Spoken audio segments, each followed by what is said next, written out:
General risk disclosure. Trading financial instruments, including forex, futures, equities, commodities, and cryptocurrencies, involves significant risk of loss. Trading is not suitable for all investors, as it may result in the loss of your entire investment. Leverage, volatility, and liquidity risks are inherent in these markets. Before engaging in trading, carefully consider your financial situation, experience level, and risk tolerance. You should only invest money you can afford to lose. Forex and futures disclaimer. Trading in the forex and futures markets is highly speculative and carries a substantial risk of loss. The leverage nature of these instruments amplifies gains and losses, potentially leading to substantial financial exposure. This content complies with CFTC Rule 4.41. CFTC Rule 4.41 disclaimer. Hypothetical or simulated performance results have certain inherent limitations. Unlike an actual performance record, simulated results do not represent actual trading. Also, since the trades have not been executed, the results may have under or overcompensated for the impact, if any, of certain market factors, such as lack of liquidity. Simulated trading programs are also subject to the fact that they are designed with the benefit of hindsight. No representation is being made that any account will or is likely to achieve profits or losses similar to those shown. Equities and commodities disclaimer. Equity and commodity trading involves risks associated with market volatility, company-specific factors, and geopolitical events. While stocks and commodities may have a lower leverage factor compared to forex or futures, they can still result in substantial financial losses. Cryptocurrency disclaimer. Cryptocurrencies are speculative and highly volatile instruments. Trading cryptocurrencies involves additional risks, including regulatory uncertainties, security vulnerabilities, and lack of liquidity. Cryptocurrencies are not regulated by most governments or central banks, and their value may be affected by external factors such as news events and market sentiment. Regulatory references. In the United States, this content adheres to the regulatory standards of the Commodity Futures Trading Commission, National Futures Association, and Securities and Exchange Commission. In the European Union, trading practices comply with the European Securities and Markets Authority standards. Global compliance, content aligns with internationally accepted guidelines, but laws vary by jurisdiction. Consult with a licensed professional in your area. Past performance disclaimer. Past performance is not indicative of future results. Any historical results or performance shown in this content are for informational purposes only and do not guarantee future performance. Educational content disclaimer. The information provided in this video is for educational and informational purposes only. It is not intended as investment advice, nor should it be construed as a recommendation to buy, sell, or hold any financial instrument. Always consult with a licensed financial advisor or regulatory authority in your jurisdiction before engaging in trading activities.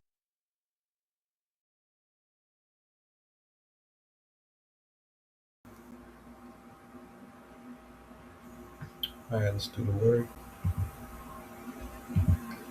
Today's Monday, June 29th. Starting off with NASDAQ.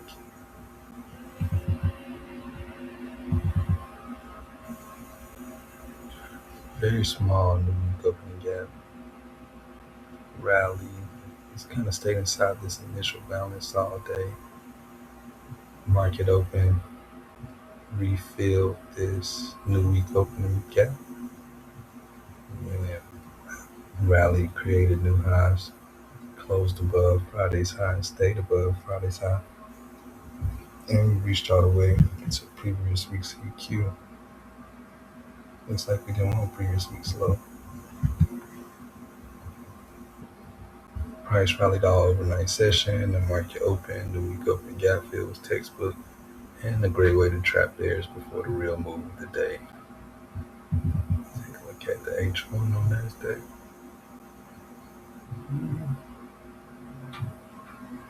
These weeks up, but not these. Doesn't really sit right. The target for tomorrow is here to fill this new week opening gap. Clear out this buy side liquidity. June 14th open price is my target. I think we take previous Thursday's high. The low seems interesting. Maybe after we take the high. NASDAQ daily chart. Been pushing down since here. It's kind of a OTE. I measured it. It's if you take this swing, it's like a perfect OTE. Kind of bouncing off of this.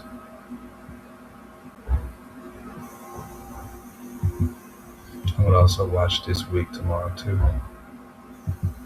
Get a reaction there. We're still chopping around EQ of the 20, the 20 is the 20-day IPTA. We're close above down candles as well. That's a bullish sign. Take a look at SPX. A lot more bullish on SPX. We didn't even feel the new week opening gap. Very interesting indeed. This would be the equivalent target to fill the new week opening gap.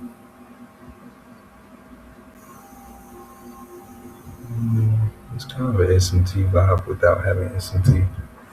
Previous week's low, I don't know. I don't think it was hit. No, not even close. And here we go on the daily. See how we got to respect half of this order block. So we got this rejection block. We kind of sitting inside. We're kind of peeling out of it now. If you take this week,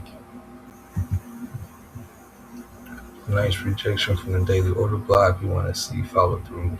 Since this is a short week, Joe's job numbers should be good. Last check, the news gotta watch out for CPI, PPI, and PMI. Inflation data. Labor should come in good. That's what they've been saying. We've been having pretty good employment data though. This is on the stock chart. Kind of working our way through this gap here.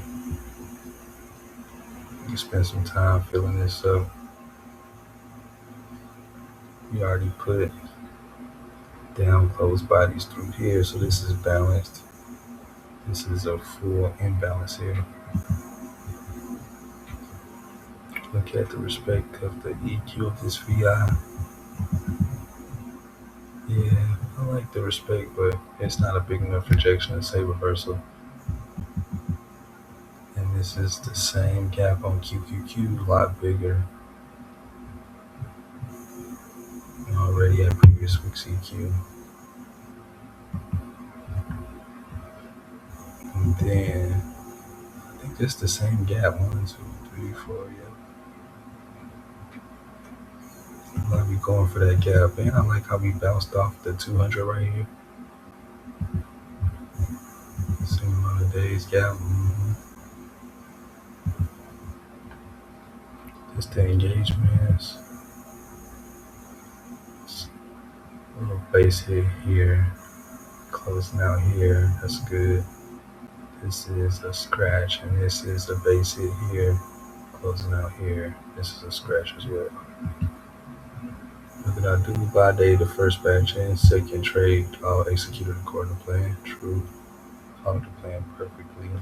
What did I do? Well, executed without hesitation and took partials and went BE after 1R, and that made it a green day. So that these partials saved the day. BE. Will I do differently next time? Nothing. Did the framework play out? Yes. What did I learn about pattern narrative with myself? Study Linda Rash Twitter. Study how she's killing these markets. She's dropping gems on there too. What will I watch for tomorrow? The Joe's job numbers. Alright, just that on that. That's all I work for today. Have a good night. Peace.